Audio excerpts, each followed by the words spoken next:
Não, não. Vocês comeram a feijoada daquela da... É porque é o sono, né? Não essa hora, né? É o sono, da moleza. É por isso que eu resolvi fazer o culto agora, porque depois daqui os irmãos vão jogar futebol. E aí pronto, aí é que ia ficar só os... Só o morto-vivo, né? É só o cadáver. O cadáver meio vivo. Gente, vamos começar orando. E depois nós vamos louvar ao Senhor com algumas canções. Em seguida a gente vai caminhar para uma parte importante da pregação e depois nós vamos para aquele momento muito especial, né, o batismo de alguns irmãos na nossa igreja, encerrando o nosso momento, né? Se bem que a gente na sequência a gente ainda vai ter, né, Débora? Vai ter. Não, ela esqueceu também, mas deixa comigo, deixa comigo. Eu vou me lembrando, tu vai me lembrando, a gente vai se lembrando. Tá bom. Não, tem outra parada ainda. Vamos orar então. Vamos orar e pedir que Deus nos abençoe nesse momento tão especial para nós, né, para a igreja. A gente está aqui reunido com irmãos e amigos também. E lembrou agora, tá vendo? Então é um momento muito especial para a gente, né? Nosso primeiro momento assim juntos, né? Eu e Débora e nossas filhas. Mas é um momento muito especial. Sempre acampamentos, passeios são importantes para a gente poder afinar as coisas, a igreja e o pastor se conhecerem, né? Saberem mais ou menos o que cada um pensa e como a gente vai caminhar. Então eu sempre fui abençoado por muitos momentos assim, né? Eu fui muito privilegiado, eu tive muitos momentos bons, né? Não posso contar algumas coisas porque senão vão dar ideias e aí não é legal não. É, eu nunca, eu não nasci nessa idade, né? Então eu aprendi a ser tranquilo e calmo assim, mas na época, na idade de Rebeca, de Israel, eu era um pouquinho criativo nos acampamentos, né? Eu e Débora, né? Não vou deixar a Débora fora também não, que Débora também... Bom, depois eu conto, vamos nos concentrar no culto, que é melhor. Vamos orar e agradecer ao Senhor por esse tempo. Senhor Jesus, nós queremos nessa tarde mais uma vez te adorar com a nossa voz, com o nosso pensamento, com nossas palavras. Gratos ao Senhor pela salvação operada eficazmente sobre nossas vidas. Obrigado porque o Senhor nos salvou e nos selou com teu Santo Espírito, nos dando a esperança viva de que um dia veremos o Senhor voltar para nos buscar. E nós te adoramos, firmados nessa esperança, sustentados pela tua promessa, que nós nos reunimos aqui como igreja. E nós estamos aqui para adorar ao Senhor, cantar louvores ao teu nome. Ó Deus, e expressar a nossa gratidão ao Senhor por tudo quanto o Senhor tem feito por nós, mesmo quando nós não merecemos. Mas o Senhor é fiel e tem permanecido fiel mesmo quando nós somos infiéis. E por essa razão, por quem o Senhor é, nós nessa tarde queremos adorar ao Senhor e pedir que o Senhor se faça presente no nosso meio, continue se fazendo presente no nosso meio, receba cada expressão de louvor agora cantada, juntos aqui, que sejam dedicados ao Senhor, o nosso louvor, a nossa adoração, as nossas vidas, as nossas palavras, os nossos pensamentos e ações. E nós pedimos em nome de Jesus que o Senhor fale conosco, que o Senhor ajude a Igreja Batista em Passagem de Areia a perseverar no temor do Senhor, na obediência à tua palavra, na submissão ao teu querer, à tua vontade, à tua missão. Que nesse ano que está sendo finalizado, nós possamos também, Deus, nos desafiarmos a, no próximo ano, nos aproximarmos mais do Senhor, pregarmos mais o Evangelho, exalarmos o bom perfume de Cristo onde quer que o Senhor nos coloque, trazendo aqueles a quem o Senhor quer para perto de nós, para congregar conosco, para andar conosco.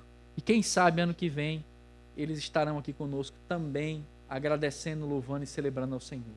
Fica conosco, e nos abençoe. Essa é a nossa oração que fazemos em nome de Jesus Cristo. Amém. Vamos louvar o Senhor, vamos ficar de pé. Eu quero dizer ao irmão José que ele matou quase todos, e tem 4 aqui olhando para mim. 2 já piscaram os olhos aqui para mim. Não, 2 não, minto, 3. Pega com a mão. Tem 4? Deixa de brincadeira. É 3. Vamos adorar que eles vão se embora.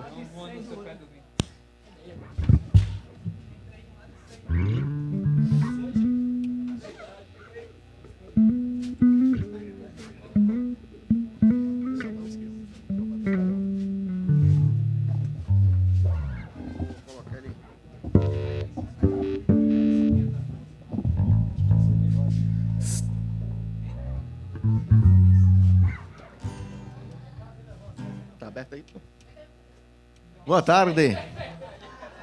A graça e a paz do Senhor Jesus, amém? Vamos louvar o nome santo do Senhor.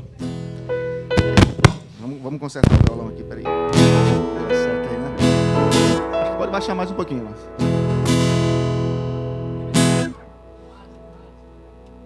mas... todo mundo animado, né, irmãos? Eu vou...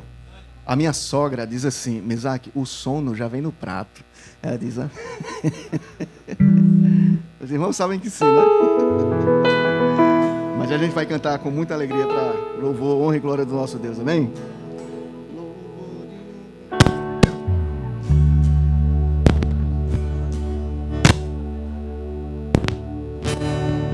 Chegou? Vamos cantar assim, ó. Louvor e honra, poder e glória pertencem ao nosso Deus. Todos os povos, tudo que existe, cantem ao eterno Deus. Toda língua confessará tua grande glória, todo joelho se dobrará. Em louvor exaltado sempre serás, e o teu reino jamais passará, ó eterno Deus.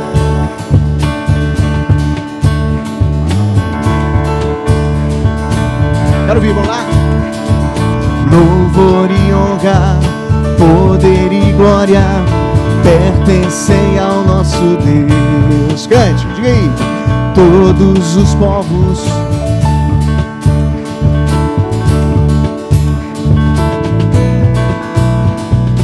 toda língua confessará tua grande glória, todo joelho se dobrará. Em louvor exaltado sempre serás, e o teu reino jamais passará. Toda língua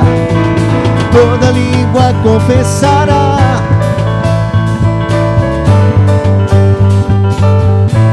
Em louvor exaltado sempre serás, e o teu reino jamais passará, ó eterno Deus.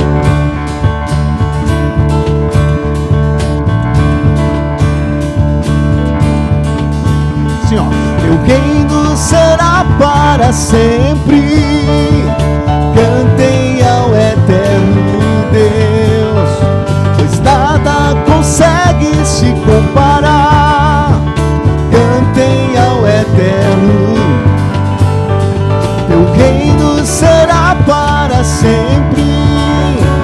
Cantem ao eterno Deus, pois nada consegue se comparar. Teu reino será para sempre. Só vocês nas palmas, quero ouvir, vamos lá. Teu reino, cantem ao eterno Deus, pois nada. Cantem, mais uma vez, teu reino será para sempre, vamos lá. Teu reino será para sempre.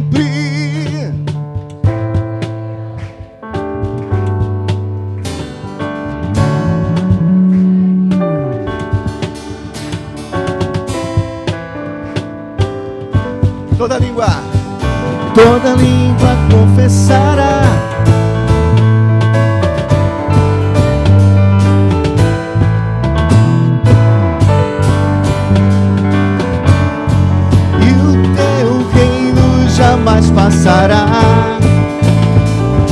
toda língua confessará tua grande glória, todo joelho se dobrará. Exaltado sempre serás, e o teu reino jamais passará, ó eterno Deus.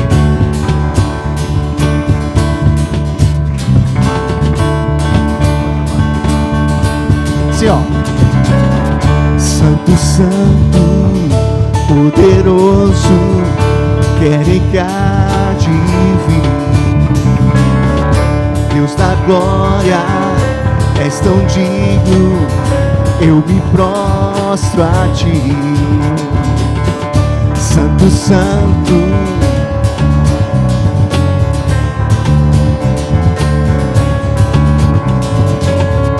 Deus da glória,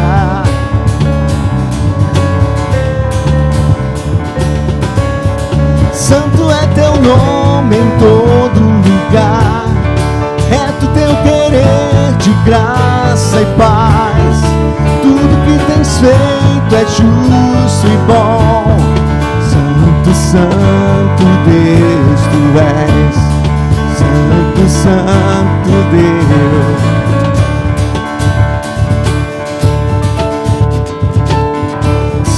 Santo, poderoso, querem que há de vir. Deus da glória, és tão digno, eu me prostro a ti. Santo é teu nome em todo lugar.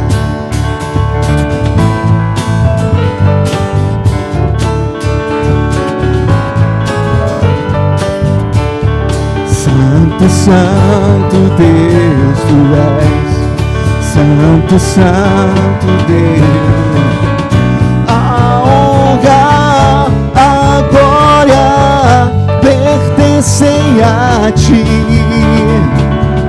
o poder e o saber são teus. A honra, a glória pertencem a ti, o poder e o saber são. Só vocês. Santo é.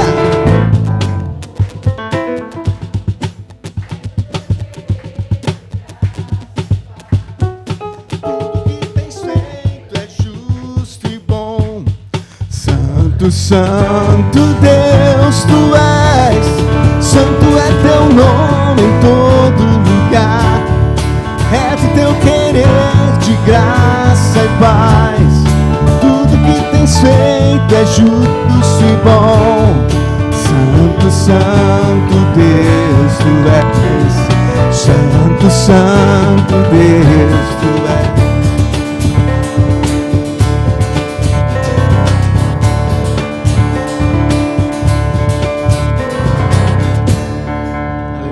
Glórias ao nome do Senhor Jesus, amém?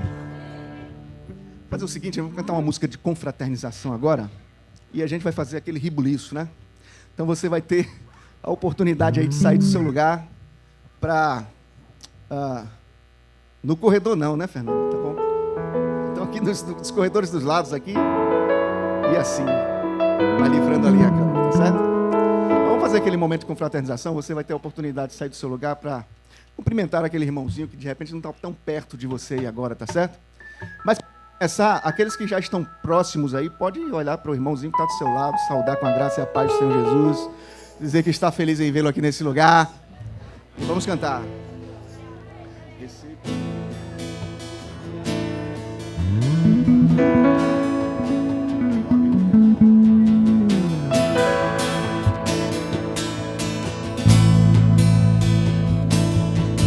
Recebi um novo coração do Pai, coração regenerado, coração transformado, coração que é inspirado por Jesus. Como fruto desse novo coração, eu declaro declaro a paz de Cristo, te abençoo, meu irmão. Preciosa é a nossa comunhão. Somos corpo, e assim bem ajustados, mentalmente ligados, unidos, vivendo em amor, uma família. Vivendo a verdade, expressando a glória do Senhor, uma família. Vivendo compromisso, o grande amor de Cristo. Eu preciso de ti, querido irmão. Precioso és para mim, querido irmão. Eu preciso de ti. Precioso és para mim.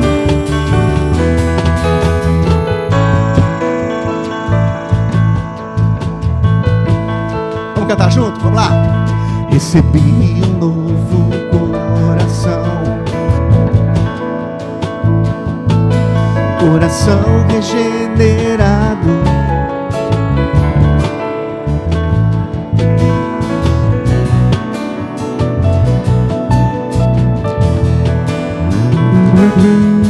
Como fruto desse novo coração,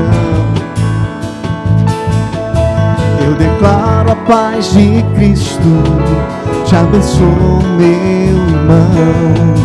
Preciosa é a nossa comunhão. Somos corpo, e assim bem ajustados, totalmente ligados, unidos, vivendo em amor, uma família, sem qualquer falsidade, vivendo a verdade, expressando a glória do Senhor, uma família, vivendo compromisso, o grande amor de Cristo. Eu preciso de ti. Precioso és para mim. Eu preciso de ti. Precioso és para mim.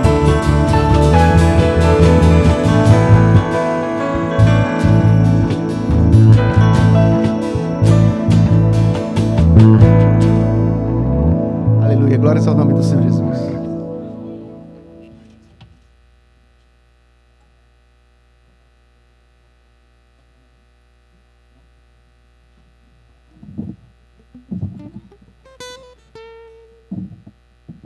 Irmãos, podem se sentar. Vamos passar agora para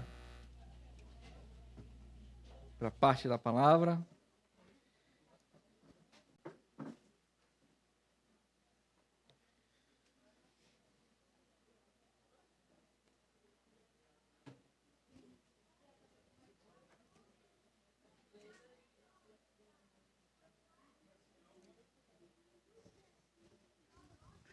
Como eu havia mencionado lá na nossa igreja, nesse mês de janeiro...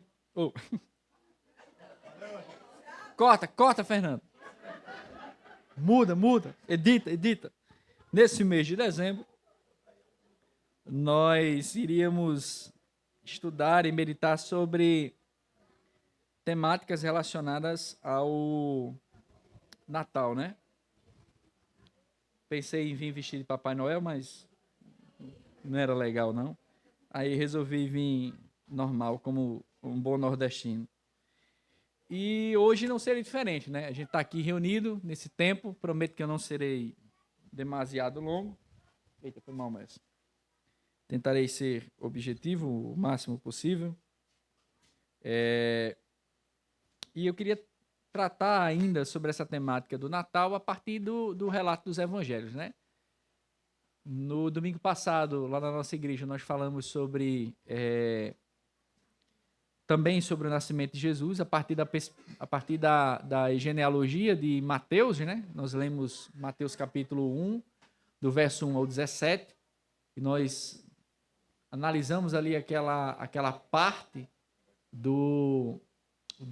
da genealogia que apontava Jesus como rei, como homem e também como o Cristo de Deus, né? Que veio ao mundo para nos salvar. E hoje eu queria apresentar, pelo menos falar, sobre a boa nova do Natal, né? O que seria essa boa nova, essa notícia, né? Esse evangelho que nós deveríamos e devemos apresentar todo Natal. Eu quero enfatizar logo no começo aquilo que eu já enfatizei no início da pregação anterior, lá na igreja, que pelo fato de você não citar ou não relembrar ou não falar sobre o significado de determinadas coisas, elas se perdem com o tempo. Então, por muitas vezes a gente esquece de tratar de temas e apresentar conceitos importantes, a gente termina esquecendo o que é, do que se trata. Assim acontece com o Natal. O Natal, pelo fato de, por muitas vezes, a própria parte econômica mesmo, a própria parte da mídia e tudo mais, ela se distancia muito daquilo que o Novo Testamento traz para a gente sobre o que seria essa boa nova do Natal. Nós temos dois polos, né? Ou a gente acha que o Natal ele se relaciona a comprar presentes, né? Esperar o velho do Papai Noel pulando na chaminé, mesmo que a gente não tenha chaminé. É engraçado isso. O menino acha que Papai Noel vai vir, mas aqui em casa não tem chaminé, entendeu? E quem mora em apartamento tem a laje, né? Ele não tem como descer. Então, ou seja, o próprio argumento se perde por aí. Mas o ponto aqui é que, por um lado, ou nós enfatizamos que o Natal é o recebimento de presente, ó, se você for bonzinho durante o ano, passar de ano, por média, Papai Noel vai deixar um presente. Então, a gente segue esse caminho, ou a gente segue o outro caminho, que é aquele de dizer assim, não, aqui em casa não entra árvore de Natal, não entra pisca-pisca, porque é cor do Satanás. Então, a gente tem que encontrar um equilíbrio bíblico para entender qual seria ou qual é a mensagem, a boa nova do Natal. E essa perspectiva ela só vai encontrar fundamento se nós olharmos para as Escrituras. Porque, obviamente, o Natal ele não se trata de forma alguma de presentes, nem de família, né? Obviamente, no Natal nós nos encontramos em família para jantar, né? E é uma bênção tudo isso. Mas o Natal não é isso. O Natal não é família. O Natal não é qualquer outra coisa, a não ser a notícia de que Deus enviou ao mundo seu Filho, nascido de uma mulher, para que ele sofresse na cruz e morresse no meio e no seu lugar. Isso é o Natal. E é esse entendimento do Natal que deve retornar à nossa igreja e às nossas vidas, às nossas casas.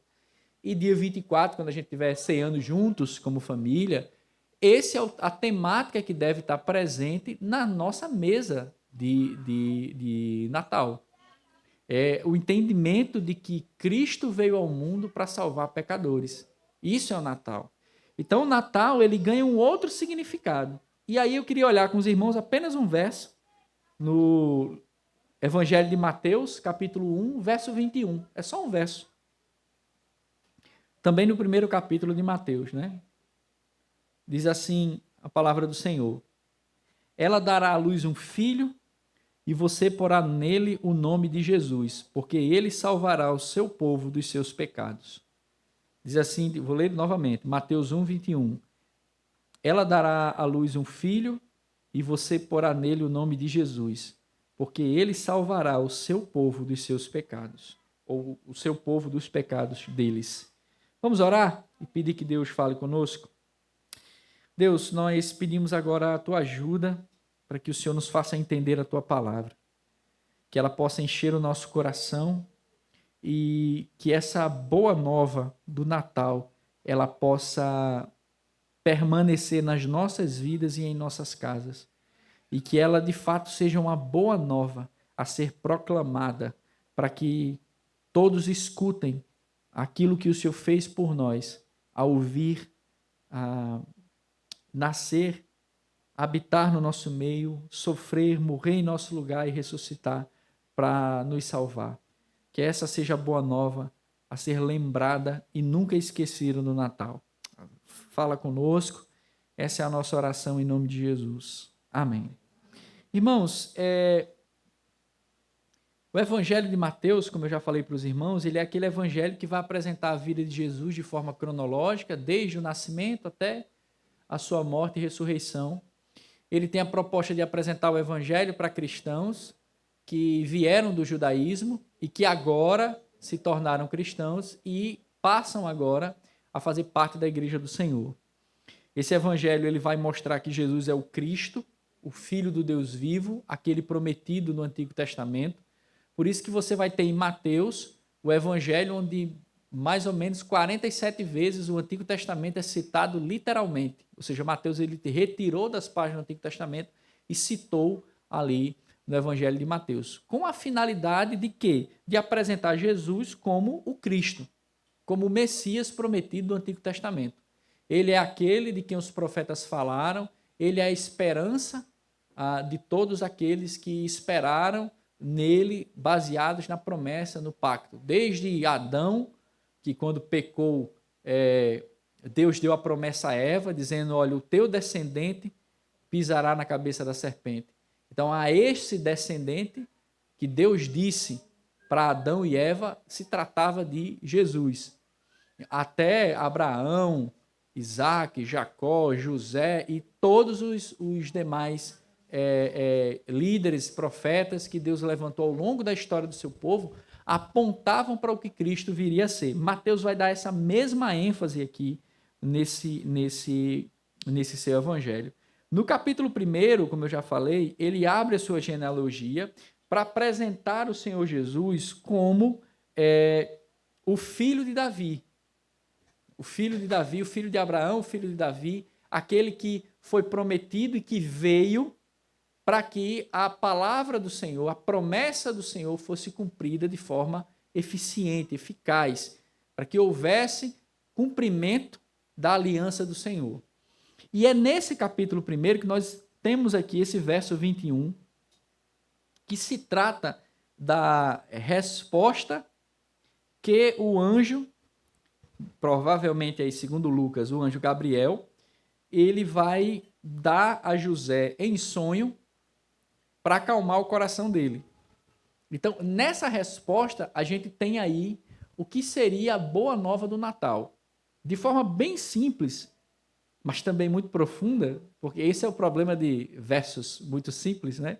Que trazem verdades muito profundas e pesadas, né?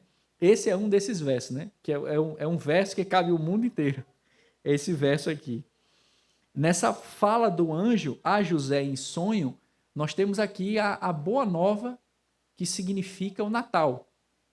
Como o próprio texto diz, ela dará à luz um filho e você porá nele o nome de Jesus, porque ele salvará o seu povo dos pecados deles.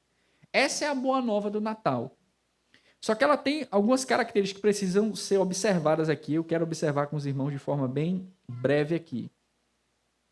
A primeira característica dessa boa notícia, né, desse evangelho que é apresentado aqui no Natal, e no caso aqui o nascimento de Jesus, é que o evangelho tem como característica o nascimento de um menino. Né? O próprio texto diz isso. Ela dará à luz um filho. A ideia de que Jesus ele seria um menino, nós já temos aí algo que a nossa mente, por mais que nós venhamos nos esforçar, a gente nunca vai entender isso aqui. Você pode estudar a vida inteira, pesquisar a vida inteira, jamais você vai entender isso aqui. Isso aqui é um tipo de fala que os teólogos dizem que você tem que aceitar por fé, porque não dá para entender isso aqui. E o que é que não dá para entender, pastor? O fato de Deus se encarnar, Deus habitar entre nós. Esse é o problema que existe de você assistir seriados e filmes sobre Jesus, né? Aí você acha que você termina associando a sua percepção de Jesus com aquela imagem lá. Só que quando você vê um texto bíblico como esse, aí o seriado não passa nem perto, né? Porque não tem como você expressar o significado exato do que Deus tornar-se homem e habitar no nosso meio. A gente não tem como expressar isso. Nós somos extremamente temporais, finitos, nosso conhecimento é extremamente limitado. O cara que se acha muita coisa, basta um... O cara que se acha muito sábio, basta qualquer coisa mais ínfima você pensar, qualquer coisa, por mais ínfima que seja, você não consegue explicar necessariamente. Por exemplo, por que que dos 9, que hoje só são 8 planetas, dos 8 só tem um que tem vida? Até hoje ninguém sabe responder esse negócio. Como surgiu a vida? Ninguém sabe explicar um negócio desse. Como a vida surgiu no nosso planeta, como nós temos hoje. Ninguém sabe isso. Nenhum médico, biólogo, zoólogo, nada. Ninguém sabe explicar isso. Então, são verdades que elas são apresentadas a nós, que elas ultrapassam a nossa capacidade de compreensão. E aí, nesse sentido, a gente tem a revelação. A revelação como um auxílio à nossa razão para a gente entender o que ela é incapaz de compreender. Aqui é um desses fatos. Porque quando eu e você, nós pensamos em poder, por exemplo, o mundo está todo ruim, o Brasil está horrível, o mundo cheio de guerra, o que eu e você nós pensamos? Ah, cara, pegar um exército aí, ou pegar um cara com muito dinheiro, a gente vai lá, compra, paga, contrata um exército, acaba com as guerras, faz isso, faz aquilo. A gente faz isso. A gente pensa em poder igual o Império Romano pensava, em termos de números, em termos de força militar, em termos de poder político. Eu e você, nós pensamos assim. Deus não é a gente. Quando Deus vai entrar na história para mudar o mundo, ele manda um bebê. Eu e você, a gente não mandaria um bebê. A gente pensaria em quê? Influência política, riqueza, exércitos, bomba nuclear. A gente pensa em negócio assim para resolver a parada de uma vez só. Deus não pensa assim. Deus manda um bebê. Deus manda o seu filho encarnado. José aqui, né? Como todos nós sabemos, pelo próprio relato de Mateus, era noivo de Maria. José tinha provavelmente aí 35, 40 anos de idade. Maria devia ter, aqui na ocasião, 16, alguns autores sugerem 14, mas entre 14 e 17 anos no máximo Maria tinha aqui, quando o anjo apareceu para ela e disse que ela iria receber o Altíssimo no seu ventre. Lucas vai relatar que foi o Espírito Santo quem colocou o rebento ali, né? A gente não sabe, o texto diz que a sombra do Altíssimo passou por ela e ela ficou grávida, né? De forma virginal, ou seja, sem ter relação com o seu esposo. Na verdade, não era nem esposo, era noivo, né? José. E aí José, quando ela conta, provavelmente, a gente não sabe, a Bíblia não diz isso, mas provavelmente ela, como muito honesta, ela foi lá e foi dizer ao seu noivo que estava grávida. E no contexto judaico, ela, ao pé da letra, ela teria que ser morta, porque significava um noivado era equivalente a um casamento naquele contexto judaico. E ela teria que ser apedrejada. E aí José, como era um homem piedoso e humilde, José foi lá e quis deixar ela, ou seja, acabar com o noivado de forma secreta para que ela não sofresse nada. E aí quando ele estava pensando nessas coisas, aí aparece o anjo Gabriel em sonho para ele e traz essa declaração para ele. Ó, não deixa ela não, viu? Deixa ela não, porque ela não lhe traiu. O filho que está lá foi concebido por meio do Espírito Santo e pode casar com ela.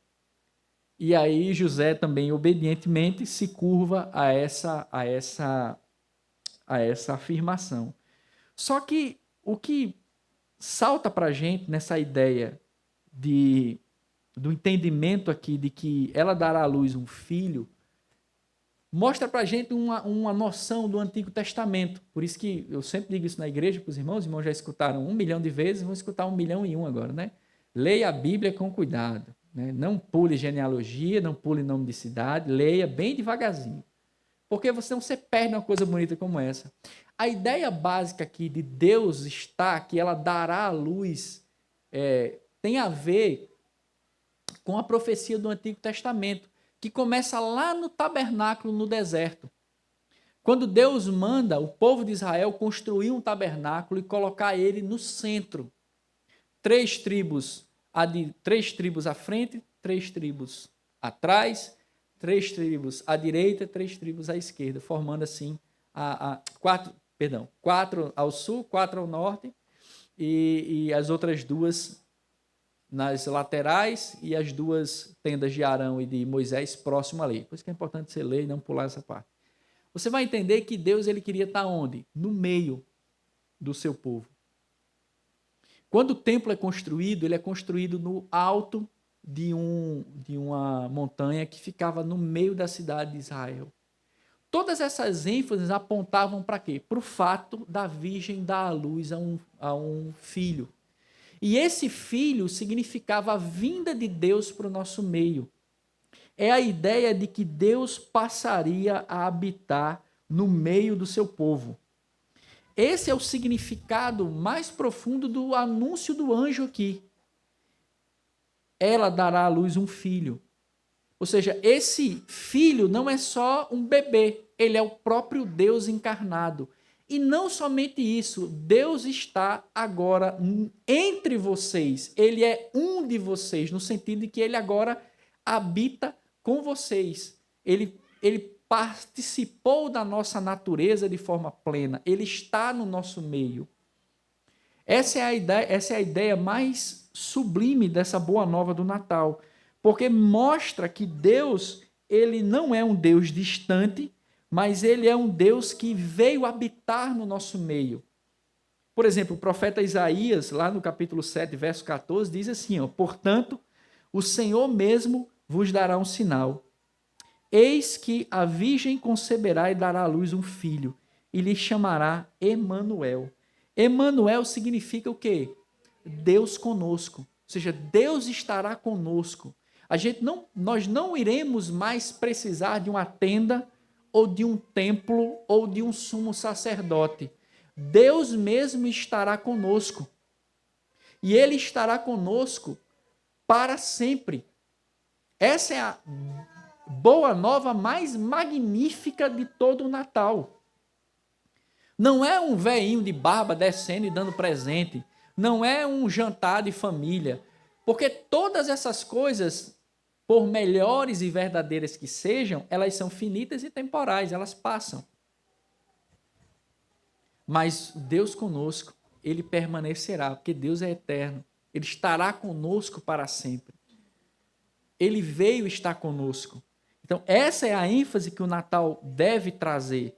Essa é a primeira característica dessa boa notícia. É que Deus não mais está num templo feito por mãos humanas. É que Deus não está mais numa tenda, ou num templo, ou pela intermediação de um sumo sacerdote, ou de um pastor, ou de um padre. Não, Deus ele está conosco. Ele está no meio do seu povo. Essa é a boa nova do Natal. Mas não somente isso. A boa nova do Natal, apresentada aqui nessa fala do anjo a José em sonho, no verso 21 de Mateus, do capítulo 1, ela também se relaciona ao nome de Jesus. O texto diz assim, ela dará à luz um filho, e você, no caso José, né, porá nele o nome de Jesus. O nome Jesus, ele em si já é uma boa nova, né? O nome Jesus, ele é, no caso, com a sua variação grega, né, do nome hebraico Josué, ele significa Deus é salvação. ou Javé é salvação. Isso mostra a proposta de Deus ao enviar o seu filho, ao enviar este pequeno rebento que iria nascer. É de tanto estar conosco, mas também ser aquele que vai salvar. E perceba a ênfase do texto de Mateus. Não é você quem vai se salvar. Não é o Império Romano que vai lhe salvar. Não é o pastor que vai lhe salvar. Não é, seja lá qualquer coisa, as suas boas obras que vão lhe salvar. A ênfase aqui é que ele é a salvação da parte de Deus. Jesus significa isso. A ênfase no seu nome está no fato de que a salvação está única e exclusivamente no seu nome. Então, isso, na mente de um romano, e nós somos romanos, né? Se fizer uma análise bem criteriosa aqui da nossa forma de pensar, falar, agir, organizar cidades, pensar o mundo, nós somos romanos ainda hoje, né? O Império Romano caiu historicamente com o Império Otomano em 453, mas com a queda de Constantinopla, mas desde aquela época a gente só repete o que os romanos ensinaram a gente. Então nós somos romanos na nossa forma de pensar, falar e agir. Então nós entendemos que se a gente não fizer por nós, ninguém vai fazer. Já ouviram esse ditado? Se você não fizer por você, ninguém faz. Isso é romano. Isso é tipicamente romano. Ou seja, o poder está nas suas mãos. Você tem que ir lá e fazer. Vou lá fazer meu corre, né? Para eu dar meu jeito. Né? O pessoal fala assim, isso é romano. Os romanos pensam em termos de força, de libertação, a força do próprio braço. Eu vou lá e resolvo. E aí Deus novamente muda a história. Deus, além de mandar um bebê, Deus agora diz assim, a salvação está nele, está no nome dele. Ele veio para isso. Ele veio para salvar. Não há nenhuma outra forma pela qual eu e você nós podemos nos salvar. Não existe outra forma de salvação, a não ser no nome de Jesus. É o que os discípulos, lá em Atos, capítulo 4, verso 12, dizem, né? E não há salvação em nenhum outro, porque abaixo do céu não existe nenhum outro nome dado entre os homens pelo qual importa que sejamos salvos. É ao nome de Jesus que nós dobramos nossos joelhos e depositamos a nossa confiança. Então, quando nós aqui, a não ser que Cristo volte, antes da gente morrer, mas todos nós passaremos pela morte. E a única forma de termos segurança na morte é você depositar, ter a certeza do depósito da sua confiança no nome de Jesus. De outra forma, nós não teremos segurança alguma. Tem um pai da igreja chamado Clemente de Roma. E aí ele foi condenado à morte, né? Pelo Império Romano por não chamar César de Senhor. Aí ele tem alguns amigos na igreja, né? Lá tem alguns amigos influentes no Império Romano. Aí os cabos escreveram as cartas e mandaram o imperador romano, dizendo assim, olha, livre Clemente aí. Clemente na cadeia soube que os irmãos estavam querendo livrar ele da cadeia, né? Que ele foi condenado a ser morto pelos leões, né? Aí Clemente escreve, faz papel aí, por favor. Aí Clemente escreve uma carta e manda para os irmãos da igreja. Olha, pode parar com isso. Assim, eu estou fazendo uma paráfrase, mas ele disse mais ou menos assim, olha, pode parar com isso, viu? Se Deus me achou digno de morrer pelos dentes dos leões, pare com esse negócio de querer me livrar, viu? Eu serei o trigo de Deus na boca dos leões. Onde é que estava... Eu e você, se a gente ouvisse um cara falando isso, o que a gente ia dizer? Vamos ser sinceros. A gente dizia o quê? Tá doido. O cara quer ser mastigado por leão? Tá sem juízo esse irmão? Mas Clemente não entendia assim. Porque Clemente entendeu que a segurança que ele tinha não estava no bem-estar físico dele, mas estava no nome de Jesus.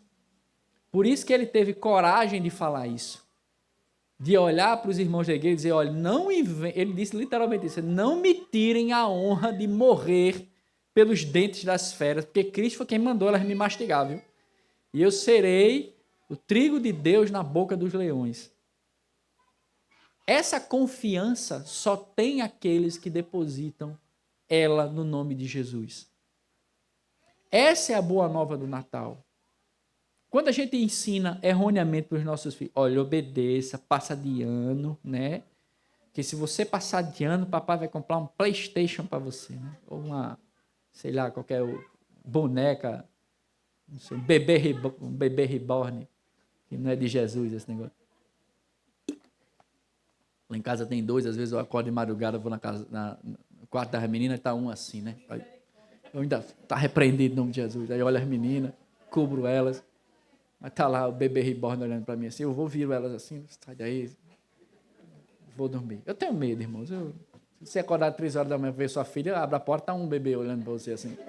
Isso é misericórdia mesmo. Então assim, apesar de eu ter medo disso, do bebê reborn, mas a minha confiança está em Cristo Jesus. E é assim, e essa é a boa nova do Natal. Essa é a segurança que o Natal nos traz. De que no nome de Cristo e somente no nome dele nós teremos plena segurança e salvação. E é isso que deve animar o nosso coração. Por isso que é extremamente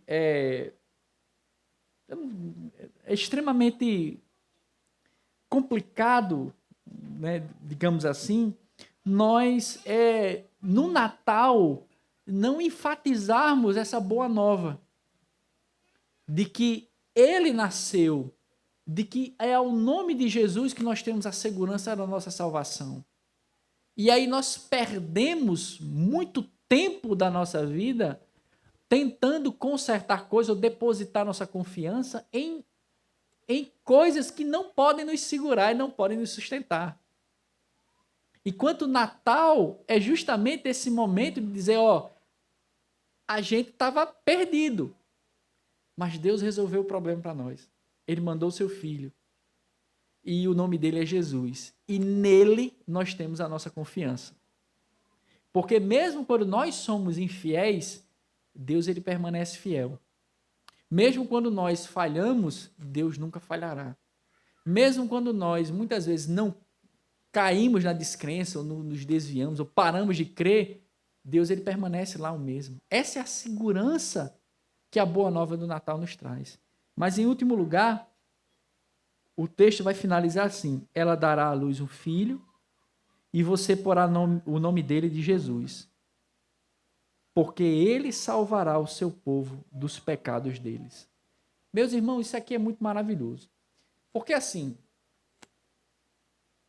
ora, Deus veio habitar conosco. No nome dele eu tenho segurança. Mas aí vem a pergunta, mas peraí, segurança de quê? Eu tenho que ter medo de quê?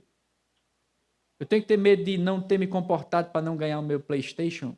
Ou ganhar os meus livros, ou ganhar qualquer outra coisa? Ah, não, eu devo ter medo porque se eu não fizer tudo direitinho, vou perder meu carro, o pneu vai furar, vou ficar, sei lá, vou ter um monte de problema na vida? Não. O texto já diz qual é o nosso maior problema. O nosso maior problema não é falta de dinheiro. Dinheiro é importante, né? Obviamente, ninguém vive sem dinheiro. Dinheiro é importante. Mas dinheiro não é tudo na sua vida. Se dinheiro fosse tudo na sua vida, os maiores índices de suicídio não seriam na Ásia, nem nos países nórdicos, né? Noruega, Finlândia e os outros países os países nórdicos, né? Onde o índice de desenvolvimento humano é extremamente alto. Então, o dinheiro não é tudo. Então, o nosso maior problema não... Jesus não veio para dar um carro a você, dar uma casa. Ai, Senhor, manda um marido bonito. Oh, Senhor, eu queria um marido bonito, né? Aí também Jesus não prometeu isso não, né? Você vai casar com um feinho mesmo. Então, assim, olha, estou profetizando aqui. Jesus não veio para isso. Jesus não veio para nos fazer felizes. Tipo assim, a gente tem uma vida legal, estável. Jesus veio só para melhorar, né? Jesus é a cereja do bolo, né? Tem gente que acha assim, né? É engraçado que às vezes eu vou conversar com algumas pessoas assim, pastor, eu Eu estou orando pelo meu amigo, pela minha mãe, pelo meu pai. Aí eu disse, amém, irmão. Como é que é o nome dele? Eu vou orar também. Aí está lá, Tereza. Tá, vou orar pela senhora Tereza, para que Deus... Só olhe. Aí quando o cara faz olhe, eu digo, pronto. Ela vai estragar o que ela acabou de dizer. Porque se você vai pedir oração pela pessoa, né, para que Jesus o converta, na minha cabeça eu penso assim, não, é uma pecadora como eu que precisa ser salvo. Ponto final, né? Mas aí a pessoa, né, acha que precisa dizer alguma coisa, né? Ela diz assim, não, ela é uma boa pessoa, sabe? Ela dá esmolas, ela cuida das pessoas, ela cuida de mim, ela faz isso. Aí começa a dizer as características das pessoas, né? Como se isso fosse uma justificativa diante de Deus. Sai daqui, demônio. Como se isso... O pessoal do vídeo nem vai entender, né? Porque eu não vi o bicho. É um bicho que tá voando aqui. É um ser alado. Pousou ali. Ele tá atrás do nó, olhando para mim agora. Fica aí. Fica aí. Bom, eu vou me concentrar aqui. Vocês vierem, vocês me avisam. Estou terminando. Então a pessoa acha que pelo fato de fazer determinadas coisas, ela vai ganhar pontos diante de Deus para que Deus o salve. Isso não existe.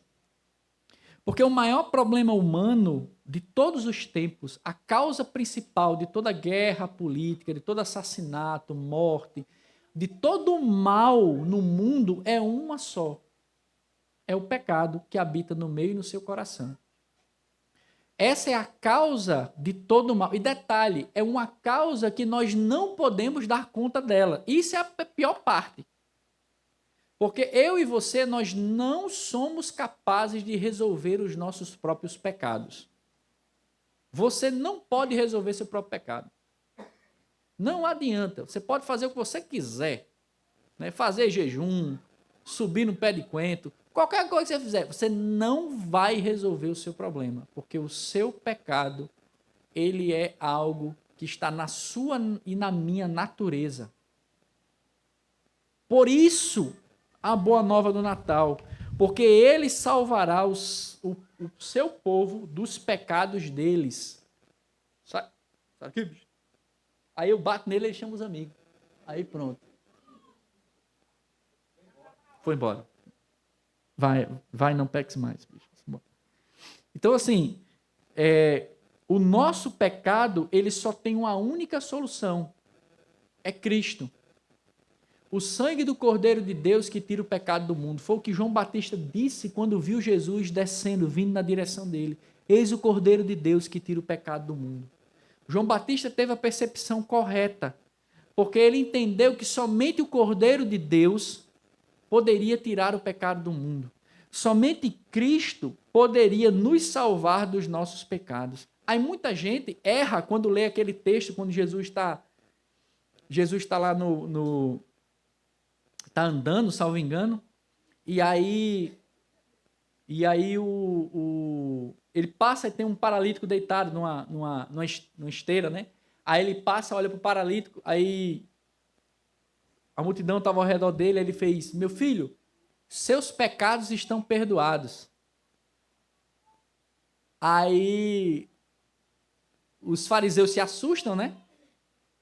E aí Jesus olha assim e diz, ó, só para mostrar para vocês que eu tenho autoridade para perdoar pecados, levanta aí, meu filho, e vá-se embora. Aí o cara dá um pulo, pega a esteira lá que ele estava deitado e vai-se embora. Aí o engraçado é que o cara, às vezes, eu já vi várias pregações assim, o cara dá ênfase na cura.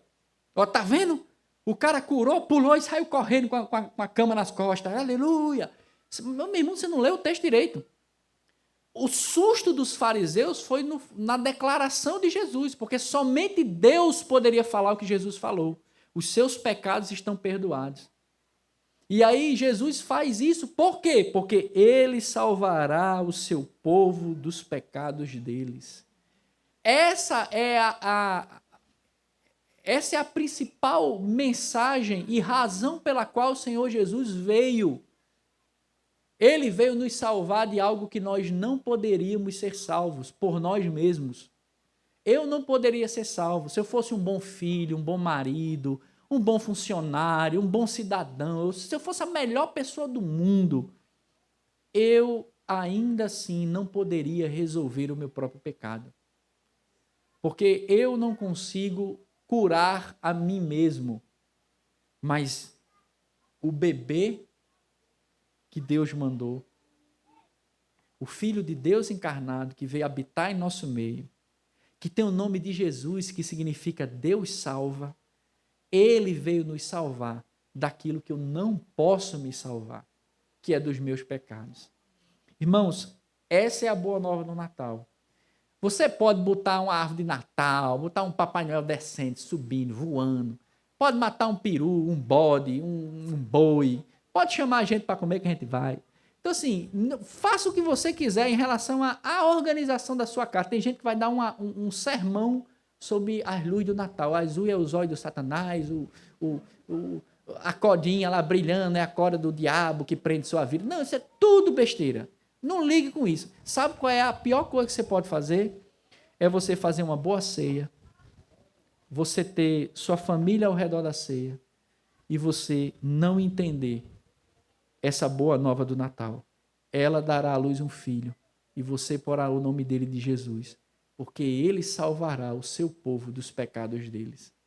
Essa é a ênfase que a gente tem que dar no Natal. Então não se preocupe com brilho, com árvore de Natal, com Papai Noel, com seja lá o que você colocar na sua casa. Certo? Não se preocupe. Preocupe-se com uma boa nova do Natal ser proclamada na sua mesa. Um exercício aí para você fazer quando você estiver em casa. Você vai fazer o seguinte. Eu não entendo muito de data, eu esqueço de data muito, né? Então me perdoe se eu errar a data. Né? É dia 24, né? Que o pessoal vai para casa um do outro comer, né? É isso? 24? Ou é 25? 24, né? 24. Tem até uma tradição que o pessoal era... Por exemplo, minha família era muito católica, né? Então a gente comia 24, meia-noite. 10 e pouco da noite, quase meia-noite, ficava até meia-noite, né? Eu nunca entendi essa parada do por que se fazia isso, não, mas tudo bem. Aí, o que você vai fazer? Pode ser também de meia-noite, não tem problema nenhum. Aí você vai lá, bota aquela mesa bem bonita, arma lá, chama a sua família, faz lá o churrasco, o peru, o porco, sei lá, qualquer coisa que você for fazer lá, faz aquela comida bem bonita, aquela mesa bem... Pode chamar os vizinhos, o miserável do pastor, pode chamar todo mundo naquela mesa lá, maravilhosa. Aí naquele momento, pode ser você, como você é o dono da casa, o chefe da casa, ou alguém que você dá sua confiança, aí você chega lá, e aí você abre o texto de Mateus, diz assim, olha gente, hoje aqui nós estamos celebrando o Natal, e o Natal é o quê? É o Filho de Deus que veio para morrer em nosso lugar, porque ele veio nos salvar dos nossos pecados. E aí você faz uma oração de gratidão. Agradeça pela comida, agradeça pela família, agradeça pelo trabalho, agradeça pelos livramentos que Deus deu a você durante todo o ano e a sua família. Agradeça por tudo. Agradeça a Cristo Jesus, que lhe salvou dos seus pecados. Esse é o Natal que a gente deve lembrar e celebrar. Todos os dias, todos os anos. E a gente não pode esquecer disso. Porque se nós esquecermos do significado do Natal, nós estamos esquecendo da razão pela qual Cristo veio a esse mundo, que foi nos salvar dos nossos pecados. Amém? Vamos orar? Senhor, nós queremos agradecer ao Senhor, porque o Senhor veio morrer em nosso lugar. Obrigado porque no Natal nós celebramos o nascimento do Filho de Deus, que se chama Jesus, que é Deus nos salvando dos nossos próprios pecados, e nós não poderíamos nos salvar por nossas obras ou por nós mesmos. Mas obrigado, Senhor Deus, obrigado porque aprove ao Senhor vir e habitar em nosso meio, aprove ao Senhor nos salvar eternamente com a salvação firme e permanente. E nós queremos nessa tarde, juntos aqui como igreja, te agradecer e te louvar, Senhor. Te agradecer pela salvação, pelo perdão, pela possibilidade de reconciliação com Deus por meio de Cristo Jesus. Nós te amamos e te adoramos e pedimos que o Senhor guarde essa verdade na nossa mente e no nosso coração. Em nome de Jesus. Amém. Irmãos, só... Estamos encerrando. Fernando está encerrando.